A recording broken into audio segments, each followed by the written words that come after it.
This lady built something nobody expected, and it started from nothing. She started out recording grocery store ads, not with her face, just her voice. Today, she is the go-to voice for Latina entrepreneurship in Vegas. I was not confident. I didn't think that I was pretty enough, talented enough. But none of it came easy. She literally walked door to door offering to shoot product photos. Most people ignored her. Some didn't take her seriously at all. And then I would be like, I'll charge $300. Like, let me work. Now she runs retreats, organizes wellness events, and builds brands with real purpose.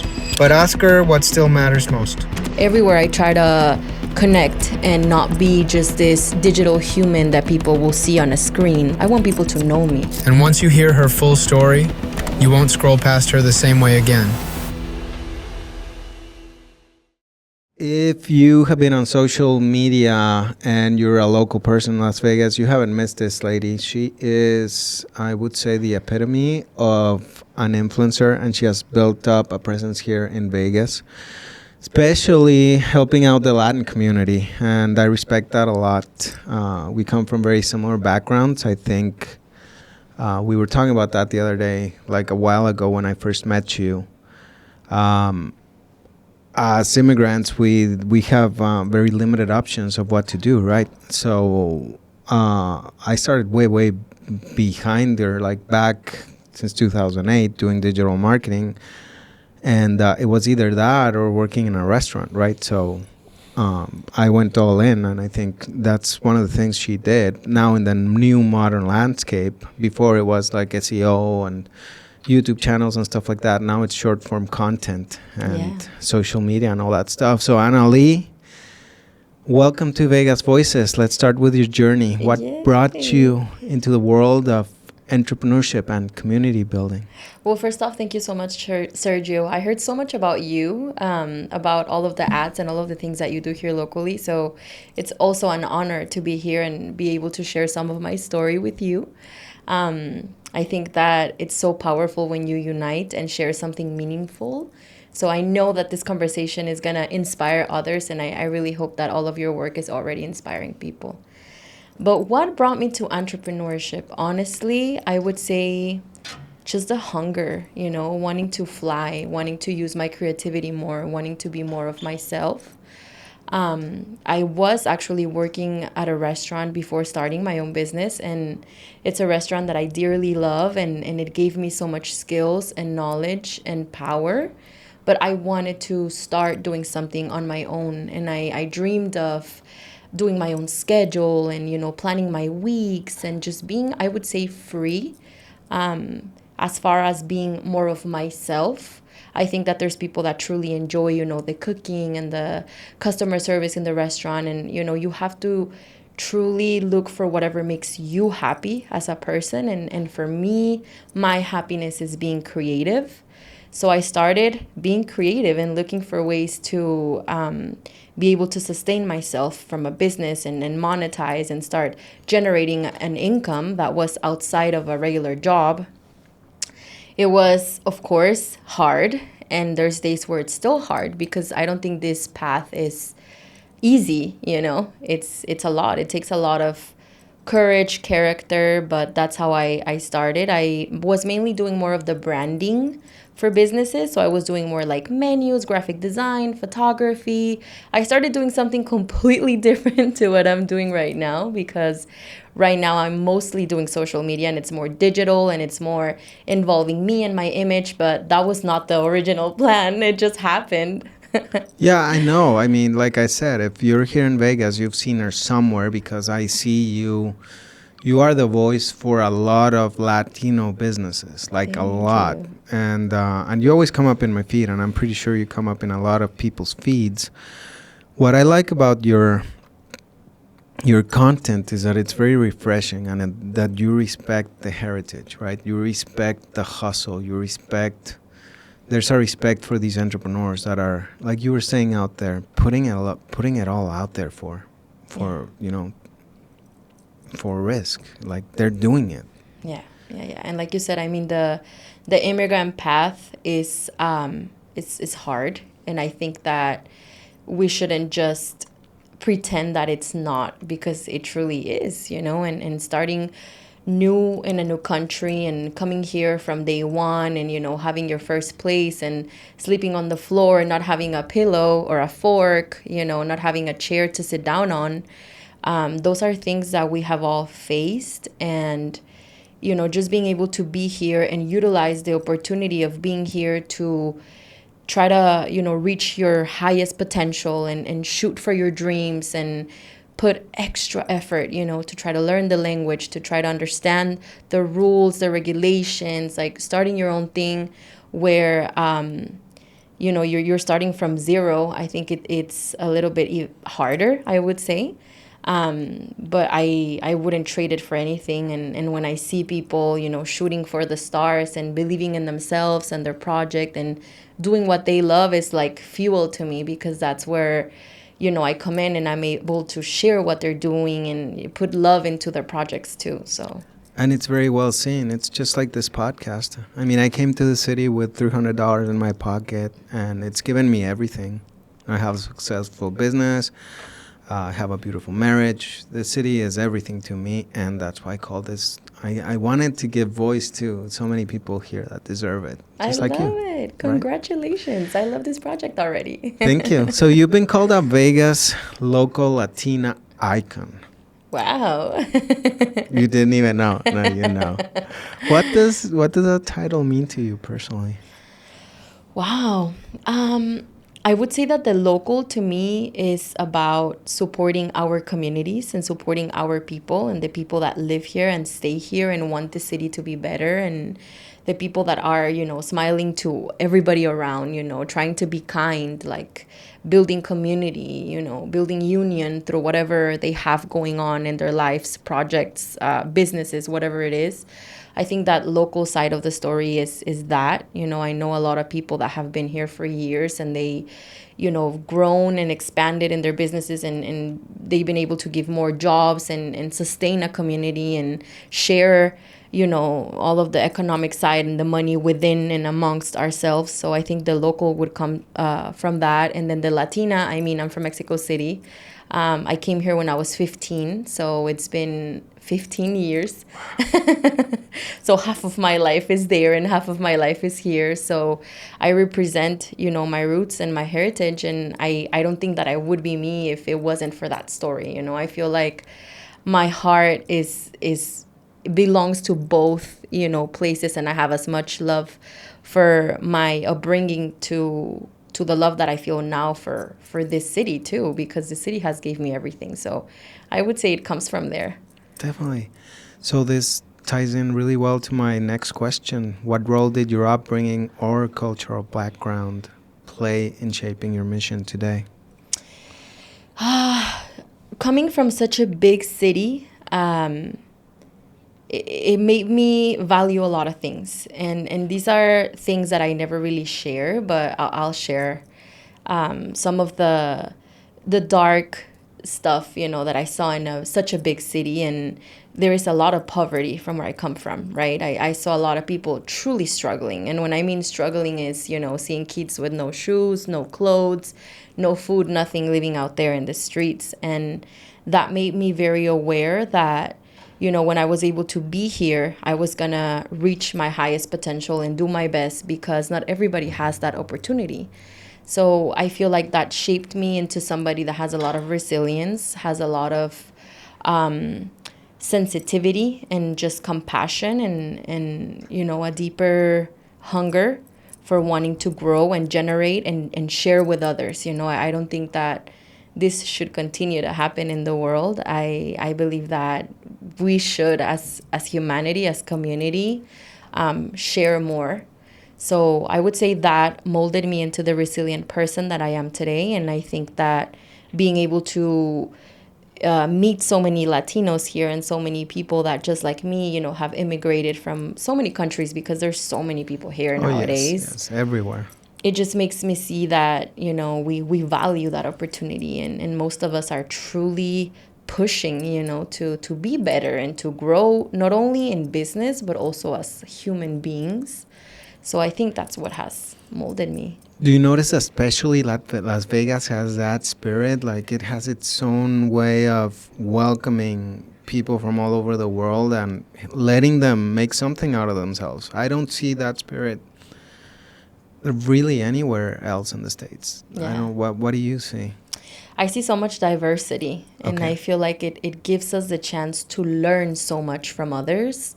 You know, I have friends, I have one of my dearest friends, she's from India, right? So she tells me like her story and her parents' story and stuff like that. And I'm like, wow, like this is so cool. You know, I get to learn from other people's challenges and how they also put all of their efforts to be here and to grow here. And, you know, I have Cuban friends. I have friends right now that are Colombian, and they share a lot of what they have gone through and how they are here and what they're doing here. And I just have so much respect for all of these, you know, different nations that now have the chance to be here and come and experience the US, and also, like I said, push and check their dreams very close to themselves. Right. We're all pushing. We're all pushing. For sure. I love it.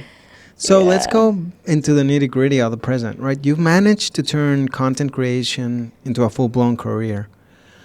How did you first realize there was a business behind social media? Actually, it all started with my voice. I didn't start using my image, so I wasn't really creating content with my, you know, with video. I was doing more of the voiceovers. So you have because you have a very radio voice, I can tell, yeah. Yeah. Definitely. So I work with La Bonita Supermarkets, and this Okay. was the first opportunity that I had recording my voice for all of the spots and like the ads that we have weekly. So all of the specials and, you know, seasonal, everything that goes on the inner radios every week is my voice. I'm part of the team, the marketing team. So that's really how I started. So you started with them, and to the day till how many years? Yeah, it's been like 7 years. Wow, that's a lot. Yeah. That's a long client. Yeah. Wow.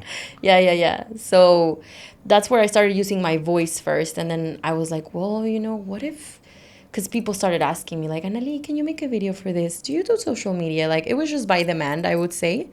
And slowly but surely I started trying it. And of course, this is not for everybody. I think that you have to build a lot of confidence also, and like be, you know, open to show yourself and to see yourself on camera, because the very beginning was very hard. You know, I was not confident. I didn't think that I was pretty enough, or I don't know, talented enough. Like it's been a process for me to also outgrow and overcome all of the ideas that I first had. Because, yeah, people think, you know, you're just born for this. And it's like, no. No, you got to work it. Like, if you go and see the first episode of this podcast, is nothing like it's right now. So, yeah, and you keep working into it. Yeah, and you keep working on yourself, you know, and believing in you and just being better one day at a time. Right. And you can see yourself. So you see your reflection, and you see the hate, and you see the love, and it's just a crazy thing, right? Exactly. What are the lessons? What are some of the lessons that you've learned about brand partnerships and staying authentic, especially to yourself? Because it's not like when I see the pieces you do, it's you're representing a company, but it's like the actor that's playing a character, but no, it's not that character. They're playing themselves. Yeah. Through that character, right? Yeah. I would say that all of the partnerships and collaborations that I do nowadays have a deeper meaning to me. I feel like the minute you fully disconnect from a bigger mission, you're not enjoying the journey, and you're not truly helping whoever you are working with. So I always put, you know, in the back of my work, a deeper purpose. So, for example, if I go, you know, to this restaurant that I am creating a review, I connect with the staff. You know, I see the people that says hi to you from the minute you walk in, you know, the preps, the cooks, the people that are behind the scene making it possible, you know, who's making the aguas frescas, who's doing the tortillas, who's, you know, coming in at 4 a.m. to prep everything. Like, you're not only doing a video for them to look cool, like you're actually doing a video to bring traffic so that everybody gets a job, hours, you know, extra time, so that you can, like I said, expand and share more abundance with everybody. So I feel like when you start seeing things with a deeper purpose, your collaborations and your partnerships are different. It's not just about the money, but it's about how you can, like I said, share and have your work impact as many lives as you can positively. I would say that's one lesson. Another lesson is to always have great communication with people, always be real, be yourself. It's not magic. People think that, marketing and social media is magic. I'm sure that's happened to you. All the time. So you have to always be honest with, whoever you're talking. This is an investment. And when you treat marketing and when you treat content creation as a business and you put the seriousness to it, you will also see a result. But you have to be serious about it and understand that it is an investment. And nowadays is something that you can't just ignore. It's part of every brand now, whether we like it or not. This is the digital era. And this is the time where you have to stay with your lights on, right? It's like electricity to a business. If you don't have any social media, if there's no presence from your brand online, it's as if your business has a light bill unpaid and there's no electricity. So those are two things that I would like to share. That's totally true. I see it because your generation comes more with that chip. And I'm seeing, I'll give you an example, tax preparation business. Like a person that's in their 50s, they have their tax preparation and they just want the magic, right? And then I have these kids that are in their early 30s as a client and they're producing content like crazy and they're taking market share from the other. I'm seeing it like right now in the same city, right? That's just going to be a must in all businesses. Like it's non-negotiable. Exactly.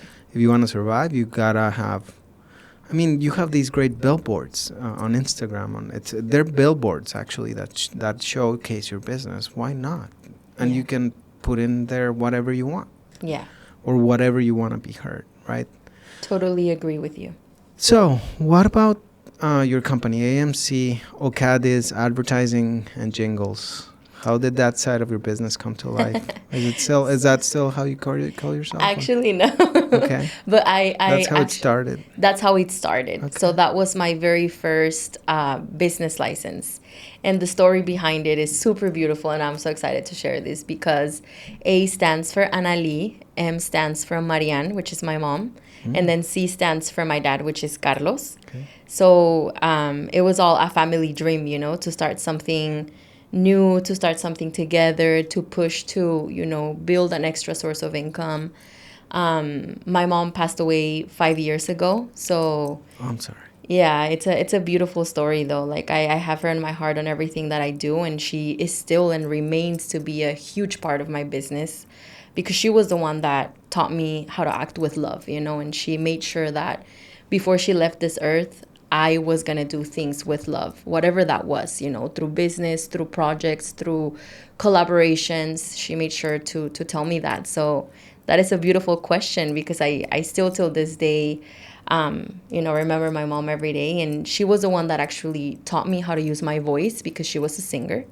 So, yeah, all of the voiceovers that you guys see me do, all of the jingles, because I've actually, you guys hear me in the radio and some places singing. Yeah, like I said, if you live in Vegas, you've run across Latino businesses, you'll find Anali. Yeah, for sure. Yeah, so that's really my mom's work. So, yeah. And my dad is also a musician. He's a bass player. So he's taught me to use my voice a lot too. And, after that, I switched it and I just left Ocadiz Advertising. So I switched to my LLC and now I have a different one. And I also have other projects going on, but that was the original or like the day one, how I started with my parents. So, yeah, it's beautiful to me. That's amazing. Thank you for sharing that. Yes. So let's go to community impact and events, right? You co-founded Comunidad Bonita Leve. What inspired you to create a community specifically for Latina empowerment? So really, Comunidad Bonita started because when you get here, you have these ideas, right? That was totally me. Like, okay, you moved to the US and now nothing is going to be the same.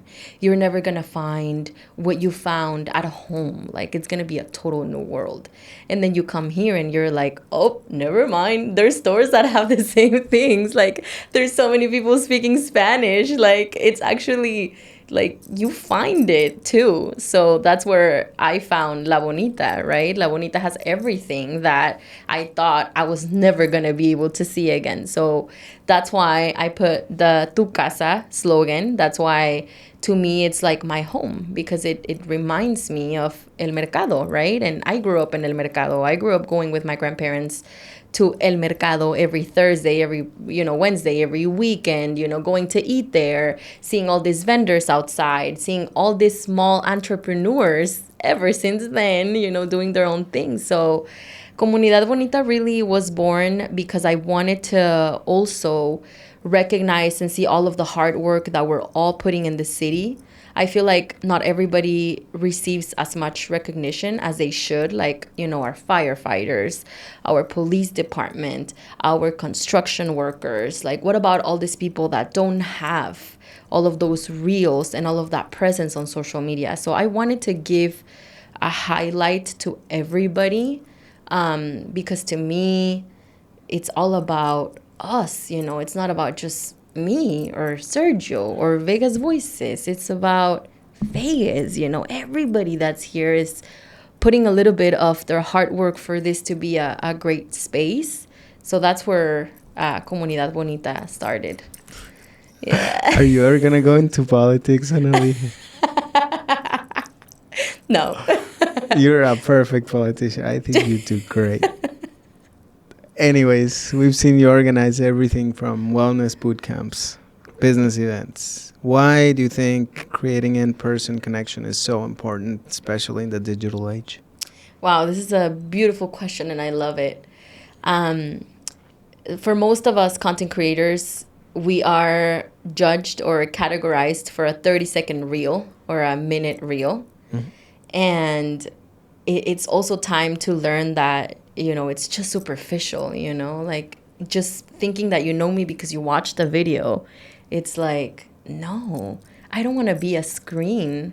I'm not just a 30-second reel, I actually want to be able to have these in-person events where people can actually know who Anali is, sit down and have a eye-to-eye conversation, ask a question. I learn from people all the time, and truly the events that I've been able to create and organize, all of these are actually for that reason. Like, I want people to be able to reach out to me and know me, and for me to be able to continue learning from everybody. So I would say that, the wellness side to it, with the retreats, with the fitness that I also do, everywhere I try to connect and not be just this digital human that people will see on a screen. Like, I want people to know me. So that's why. Digital human, have you made your AI avatar yet? No. you have I don't want it. You don't want to do it? Wow, that's refreshing. Yeah, I'm really getting tired of all these AI. Like, I'm going blind to them on the feed, all these AI avatars and stuff. It's like, to me, it's creepy. Yeah. Who knows when it's gonna get there? They say it's gonna be everything now, but I think there's always gonna be a room for authentic content, right? Yeah. Yeah, no, and you will never be able to replace humans, no matter how hard they try, like, we have to push to, hey, we're here, like, we're human, I'm alive. Yes, so within those events, you make wellness retreats, right? Yes. Kalma Retreats, yes. Which is calm retreats in English. Yes. What do you think why do you think Vegas needs more of this? Wow, so the city that never sleeps, right? Mm-hmm. And personally, I've been working on balancing my own work lifestyle. Mm-hmm. And I see that is an issue for so many of us. It's finding all of these women working 2 to 3 jobs, having kids, showing up at home and working. And it's a never-ending cycle.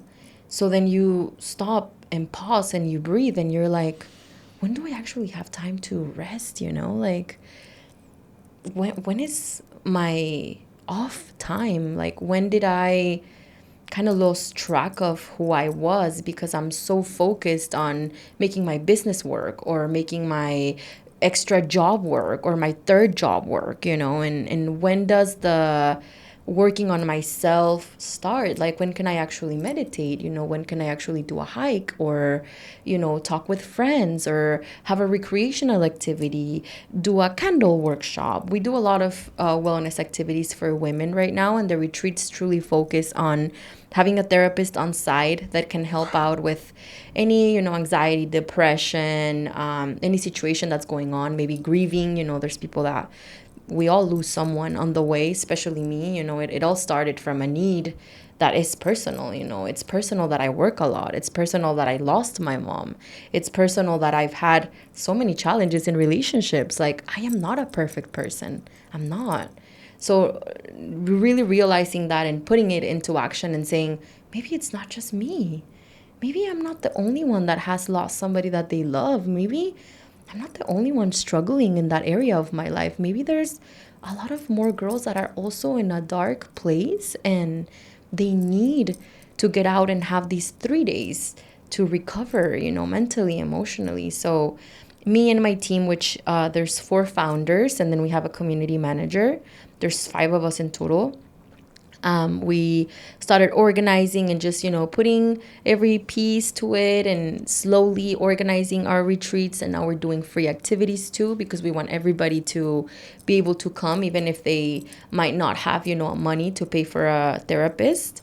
We want to make sure that on this free activities, we have someone on site that can help out too. And then we do other workshops that are also charged. So we have both, the free activities, the charged workshops, and the retreats, which we create payment plans also. So just trying to bring wellness resources here. That's great. How do people find about this? So if they follow us on Instagram on Kalma Retreats LV, or if they follow me, which is Ocadiz Anali, I am on Facebook, TikTok, Instagram, and I'm more than happy to bring all of the information, me or anybody from the team, which is Marisol, Claudia, Yomara, and Luisa. Yeah. Well, shout out to everybody. Shout out to everyone. So you have, and you are, and I'll say it as many times as I can, the go-to voice for Latina entrepreneurship in Vegas. What unique opportunities and challenges do Latina creators face today? Ooh. I would say number 1, age.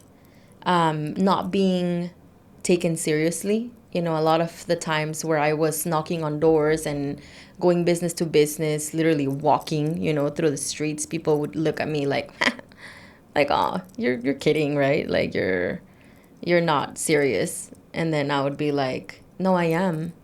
Like, I'll take photos of your product. Like, give me an opportunity. I'll charge $300. Like, let me work. I want to be here. And then they'll be like, Also finding that, when you're young and you're a girl, you also find a lot of guys that don't want to work with you. They want to talk to you, which is a real situation. And I feel like that's also something that hurt me a lot. Like, I would feel very disrespected many times. And I wanted to truly work. So I think that's another challenge, making sure that people understand that you want to work and that you want to do things right and bring value to their business. And, you just want an opportunity. I think that will be one, another good one. And I would say language barrier. Now I am, pretty confident in my English, but the first years being here, it was still challenging, to express yourself and to learn how to communicate better. It's not as bad with me because most of my clients are Latino, so they look for me in Spanish, right. And that's great. But then, we also have to adapt to this country. You have to. We were talking about that earlier. We're both Spanish speakers and we're doing this in English because I think you come to this country, you have to speak English. And I tell that to a lot of Hispanic friends, like, dude, why haven't you learned English? What the heck's wrong? You've been here 10 years. Yeah, you have to. Yeah, it's a must. Have to. Yeah, definitely. So how do you balance personal branding with community representation? Is there pressure to represent while also building your own path, or? I think you found kind of a balance there. At least. I can say that today I have. I can say that I have worked my way through balance, learning how to continue my projects with my personal brand and my marketing, but also having this mission in my heart where no matter what happens, monthly, you will have this space to meet me in person and get to know me face to face. And like I said, we have the free events every month through Kalma Retreats. And I always also record content for Comunidad Bonita, which is where I also connect with other people that serve our city and are doing great big things. So I think that, as much as I want to think that this is super easy, it's not, but I stay organized. I put my priorities and I make sure that I look back in my calendar and these things have a check mark to them so that I have those things happening and it's still in balance, like you said. Otherwise, if I just focus on content creation, I know I'll be helping other entrepreneurs, but truly I don't want to just be a screen. I don't want to just be a reel. I literally. Like I actually. That's very funny. Yeah. And that's what everybody knows you for. Sorry. But a lot of people know me in person, though. You do, see? Yeah, I know. It's an honor. All right, let's go to the rapid fire questions here. Oh my gosh, okay. Cliche touche. Favorite taco spot in Vegas without offending any of your clients? Oh my gosh, you guys. Or Okay, I'll mention a few. Yeah. Okay, for tacos de pescado, me gusta mucho Bajamar. Tacos de pescado, I love Bajamar. I'm so sorry. I'm going to be throwing in my really Spanish. good. I love Really Bajamar. I love the seafood. I like tacos el panzón. I like chabelitas for like the carne asada, pastor. I like, let me see, Antojito Sinaloa. I like, of course, I love Lindo, Michoacán. That was my first job. So I also love their tacos there. There's so many options, to be honest. Mexican food is everywhere nowadays, but I feel like you gotta pick your favorite ones. For example, if I'm talking vegan, like I would mention Tacotarian in downtown. So she's a legend. I want to have her. I want to connect. You should, with her. yeah. She's Regina an is amazing awesome. story. She's an amazing story. Yeah. Her vegan tacos are great. So I would say that I have a favorite taco like per restaurant, but there's a lot of great options here in Vegas. Yeah, thank you. That there's several that I haven't heard of or been. So yeah, we'll definitely go and try it with a wife. Yes. All right now. So Instagram story or TikTok reel? What's your go-to? Instagram story. Yeah. What do you don't you think TikTok is getting a little down? I don't know. I think it's fizzling out unless you're like shopping and stuff. What do you think? Yeah. I think TikTok it doesn't have enough regulations and like rules for like respect and peace. I feel like it's a platform where everybody can just go and like, throw hate and comments and like do all this drama. I feel like it's a platform that it's not as professional. That's just my personal opinion and I can be wrong, but I think they're both great avenues for exposure for sure. Okay, it's just so you know and everybody knows, we hate TikTok. I hate TikTok with a passion, and that's why I'm probably shadow banned there because I don't know. I don't know if when I say I hate TikTok, it comes up on the TikTok reels, but we're there. Yeah. Yeah, no, as a marketer, I hate it with a passion. I don't know why, but anyways, no, I do. I have my reasons. So one brand that you haven't collaborated with that you'd love to collab with? Wow, that's an interesting question. Yeah, what's the dream? I would love to collaborate with other nonprofits, honestly, locally. I would like to, for example, the animal shelters. Okay. I've been thinking about doing an event or organizing something where we can go and foster some dogs and take them out as a group, as a community, take them to parks.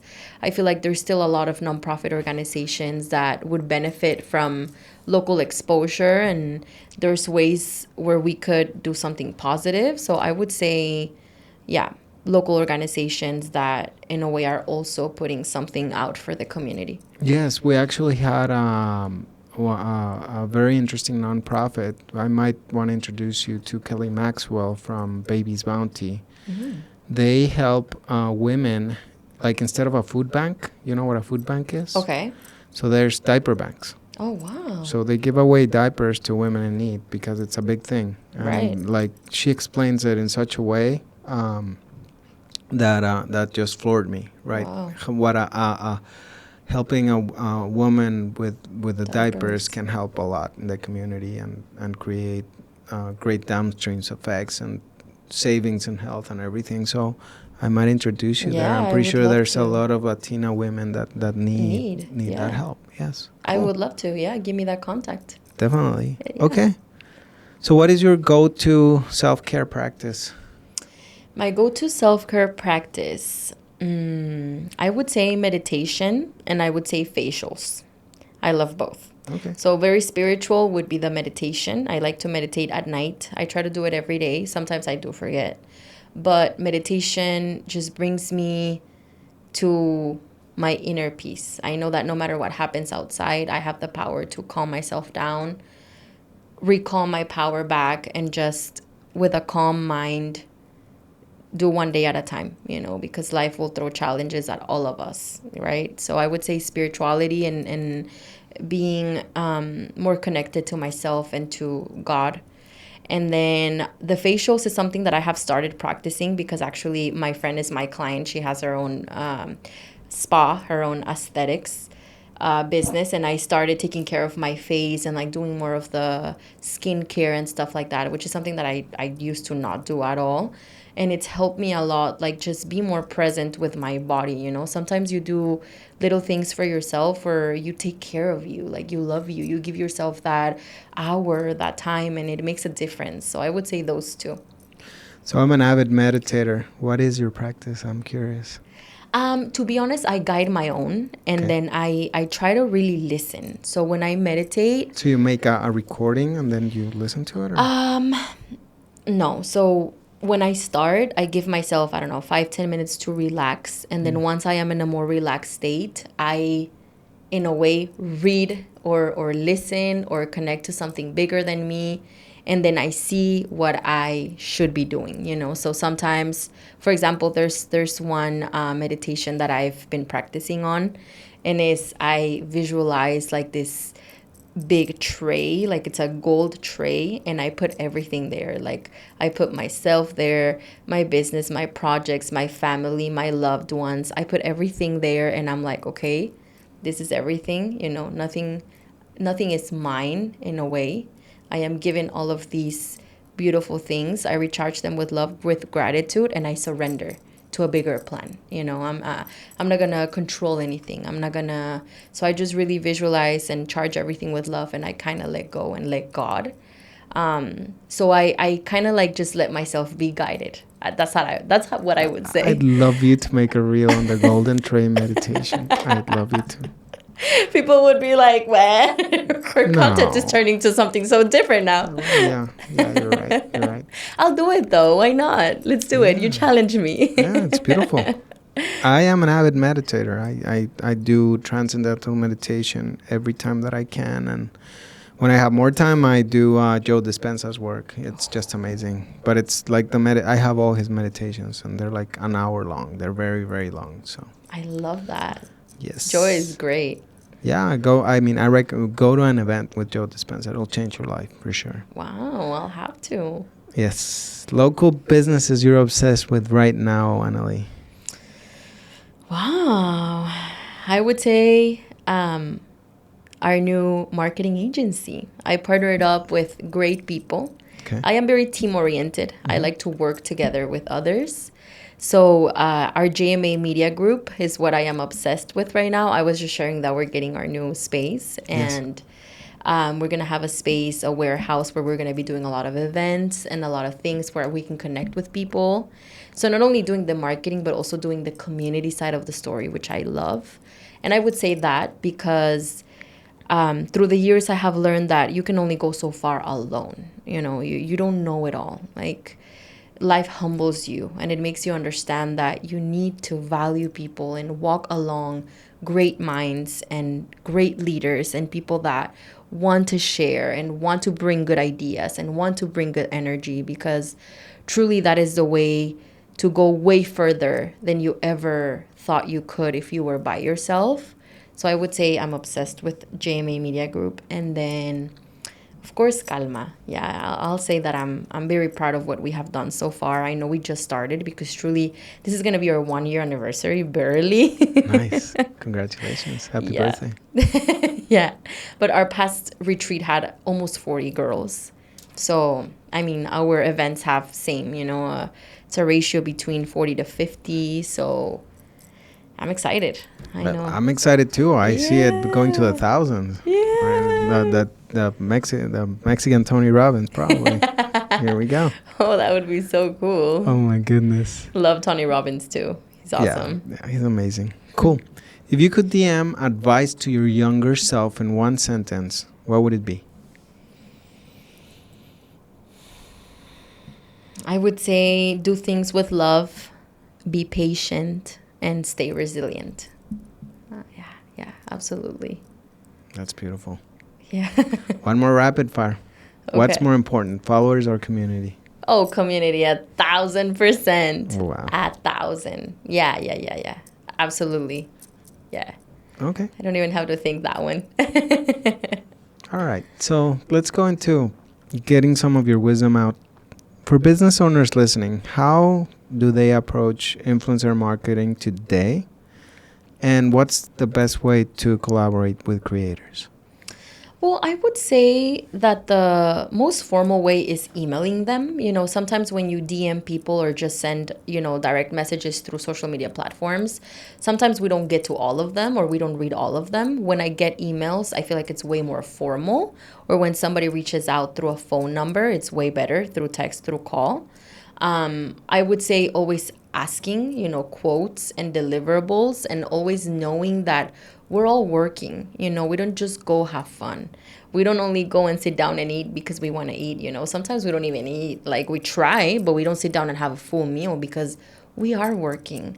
So I would say just do things kind. I've came across some creepy stories. So be kind. This is a job. This is work, just how everybody has, their own thing. So just reach out formal, look for your pricing and see what's on your budget and what you can, talk with that person and see what is the deal there. I mean, there's so many content creators that are happy to help, happy to visit, and happy to give a good deal to whoever is in need of exposure. If a business is in true emergency, I mean, we're happy to help, but we're human too, and we do this for a living. So that's what I would say. Yeah, I remember the Vegas foodie was here with us, and we asked her kind of a similar question. She's like, yeah, we got to eat too. Absolutely. All right. So you've taught a lot of people how to build partnerships. What is the biggest mistake brands or influencers make when they're starting out? Not have clear communication on deliverables. Okay. So not have clear communication on the amount paid per month, per week, per whatever contract or, whatever scope of work you have. I feel like communication is key, and you have to be very straightforward with the client and ask them, okay, what do you expect from me, as far as deliverables? And, whatever that amount of content is per week, month, or whatever scope of work, you got to also be honest with your pricing and with your time so that you don't ever feel undervalued. But then again, you don't make the client feel like you're not, delivering. Yeah. So I would say clear communication. Right. But then the client's always going to ask for more. Right? I've seen it time and again. This business. Anyways, so Las Vegas exploding with small businesses and creators. What advice would you give to someone launching a brand in 2025? Be real, be authentic, and give your project the love and the attention it deserves. People connect with people. So I know that it's not a thing for everybody to be the face of their brand, but truly, I would say be it, own it. Speak your mind, speak your vision, your mission, your values, because the more you are yourself, the more you attract your people. So that's what I would say. Well, that's great advice. Yeah. what are you most excited about in the next chapter of your career? Any big projects, collabs, or events coming up? I would say all of the monthly work that I'm going to be doing, especially in the new spot that we're going to have, making sure that I have this free space for people in need of, a guided meditation, wellness resources. I feel like that's where my mission comes in, because truly, you know, when I came here, I had no friends, no support, no emotional support, no space for grieving your own country, your family, your identity. Like, I feel like there's so many of us that deserve to have a space where we can work on our emotional, mental side, not only work for money and to get the American dream, but also work in ourselves as human. So I think that's what excites me the most. Like, now, after 15 years of being here, I feel like I'm finally gonna structure my own way of giving, but then also bringing other events that are gonna be going on more often than anything. And of course, the retreats that we have planned for the following year get me super excited. I mean, if I could, I would just go now. But no, we're gonna wait until next year. Okay, great. Yeah. So you've done so much for Vegas already. When you think about your legacy, what would you like to be remembered for? Love. I would say love and unity. Yeah. How simple. Yeah. I would say love and unity. Yeah, just representing my community, I would say, too. Representing who we are and working hard for what we want and doing whatever it takes, whatever it's required. And thank you for being that voice. So I have a final question. If somebody listening would want to be more involved with their community but doesn't know where to start, what's your advice? My advice would be use your voice and use your resources to what is meaningful to you. As long as you're real on your calling, you'll be able to help. Sometimes people come at me and tell me like, oh, but I only have 100 followers. That's 100 people. Like, you have to value, if you have 5, there's 5 people listening to you. Like, they're looking at you, they're giving you attention.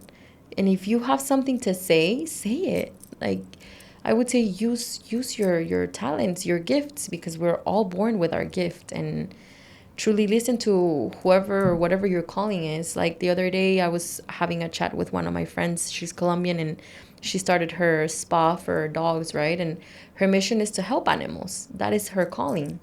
And she's doing so by being kind and serving all of these animals. And everybody's calling is different. You got to hear it and then utilize all of your resources. It doesn't matter if you have 1, 2, 3, 4, or 100K followers. You do what and say and use your voice to whatever calling is that you have. Thank you, Anali. And to close out, how can people find out more about you and your projects? So you can look me up as Ocadiz Anali on Instagram, Anali Ocadiz on Facebook, and TikTok is the same, Ocadiz Anali. You can find me on Kalma Retreats LV too, and on JMA Media Group LV.